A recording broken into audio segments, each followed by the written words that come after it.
Are situationships more common nowadays? This is a thought I had randomly because from what I'm seeing across social media and hearing from my homies' experiences, what I'm seeing is that people are together but not really together.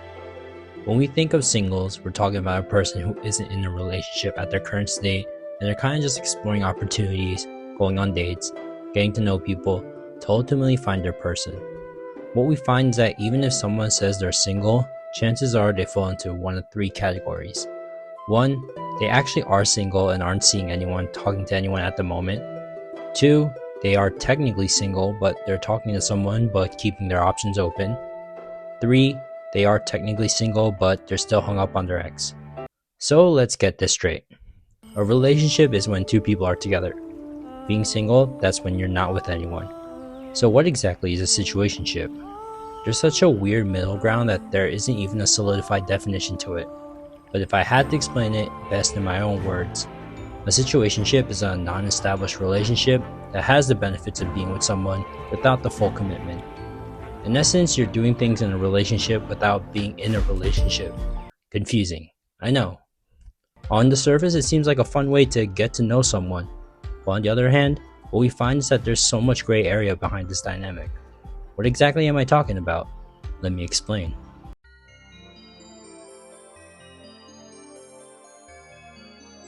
You ever find yourself texting somebody every single minute, calling them your baby, making plans to see each other to the point where you spend so much time together that you're like, this is my person, but in reality, they're not?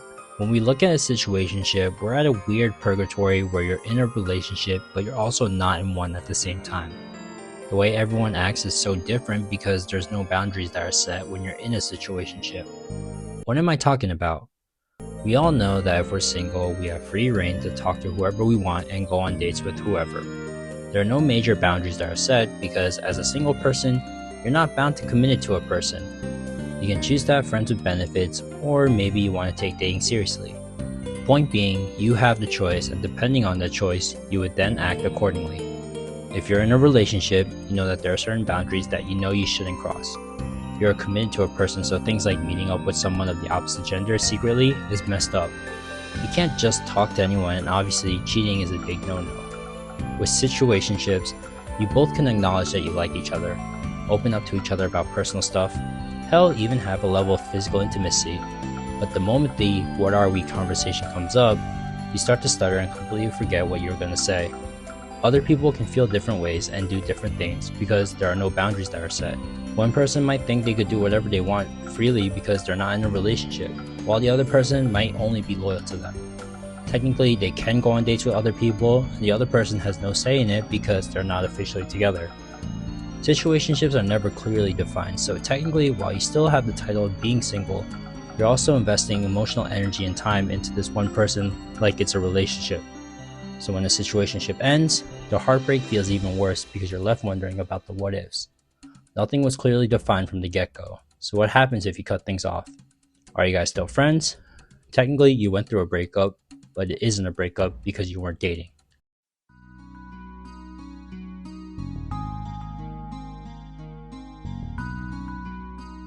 Now, I'm not going to put the whole blame on social media and dating apps because this has been going on forever, but it feels like it's being made well aware due to the fact that people are talking about it more. While I'm not saying that social media and dating apps are fully to blame, there is some culpability that these have to take. In one of my older videos, I asked a question if modern dating is fucked. And that was mostly because despite the increase in different opportunities to meet people, it seems the level of seriousness has dropped significantly. The likes of social media and dating apps have made dating a lot easier on paper.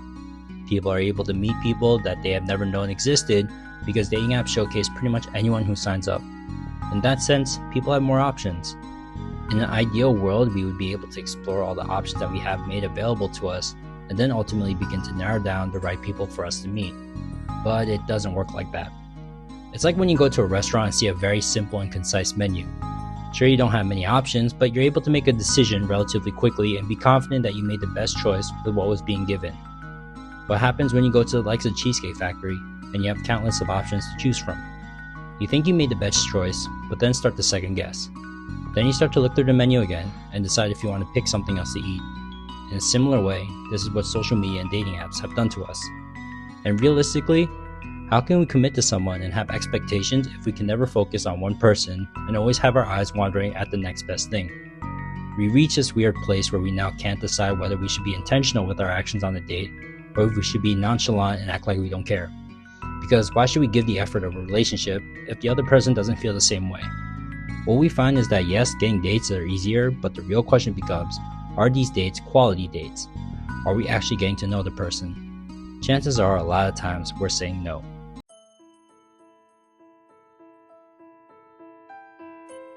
One of the biggest things that I found fascinating when talking to my homies who are in situationships was the actual heartache being compared to the likes of being broken up with, even in some cases hurting more than a breakup. It isn't the person that they were missing, it was the idea and fantasy of them that made them sad. Because in a relationship, we see everything about our partner, the things we love about them, as well as their flaws. With a situationship, sure there's a level of intimacy, but you are never exposed to the entire being. This means when a situationship ends, you're left with the potential of what could have been, but you never really know what would have happened. By default, our minds just want to start imagining the what ifs with this person, daydreaming about being in a long-term relationship, celebrating moments together, hell, maybe even starting a life together. But our perception is warped. We tend to fill in the gaps about the situationship that could have been, which makes sense. You're subjecting yourself into a series of intense motions, which can feel super intoxicating, which is why in some cases, situationships ending are even more intense than a breakup. The biggest issue of situationships isn't the situationship itself, it's the people that are in it. The usual dynamic is that there's one person who isn't ready to date at all, and the other person who wants to date and thinks that maybe they can change their mind about dating. The truth is, there's a level of attachment and commitment issues that these people possess where they're too avoidant to commit, but they're way too anxious of being alone. What this results in is ultimately the person who wants a serious relationship being strung along for some time and ultimately getting hurt more. Hurt people, which starts to begin a never-ending cycle where people are constantly getting hurt because of prior experiences that they experienced, especially when it comes to dating. If you were to ask me about my overall thoughts on situationships, I would have to say it's not helping anyone honestly. This type of dynamic ends up warping our perception of what a healthy relationship looks like, and we're normalizing this behavior because there are no consequences. Especially if you're the person that's serious about dating, it's hard to ask for more or for certain needs to be met because you know that technically you guys aren't together. Currently what you have going is somewhat working, so if you were to ask, you're afraid that person would leave altogether. Eventually they end up ignoring their feelings and they're not as honest as they would like to be emotionally. Exclusivity without a label honestly doesn't mean anything.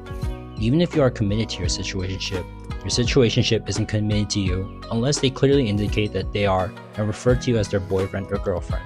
They don't feel obligated to stay loyal to you or prioritize you, which, to be honest, sucks.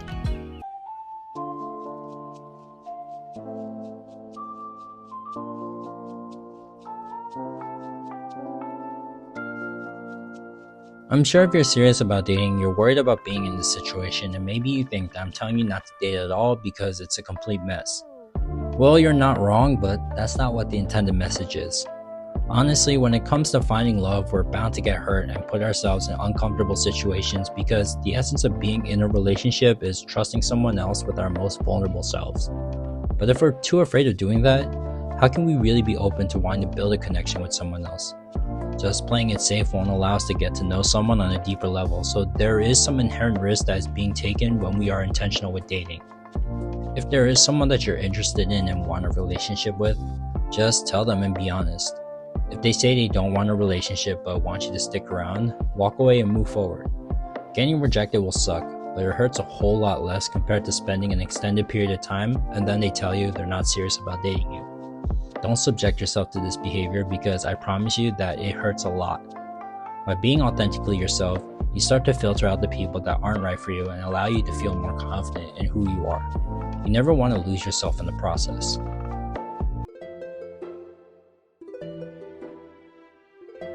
Sometimes the best thing we could do for ourselves is being single. Sitting alone in our thoughts, acknowledging the emotions that we're feeling, being honest about our shortcomings and flaws. A lot of people think that they're ready to date, hop onto dating apps, and start swiping, when in reality, they still find themselves crying over their ex every night. Where I start to get worried is that it isn't the appeal that's causing people to get into situationships. It's just happening naturally without any thought. We can convince ourselves that everything is okay, but deep down, we know that we want something more, but we're too afraid to voice those wants and needs. At the end of the day, being the bigger person starts with accepting the consequences of your actions, not just running from them the second you don't like the consequences. Because in essence, situationships come from convenience and not wanting to make commitment. Anyways, that's all for now. Peace.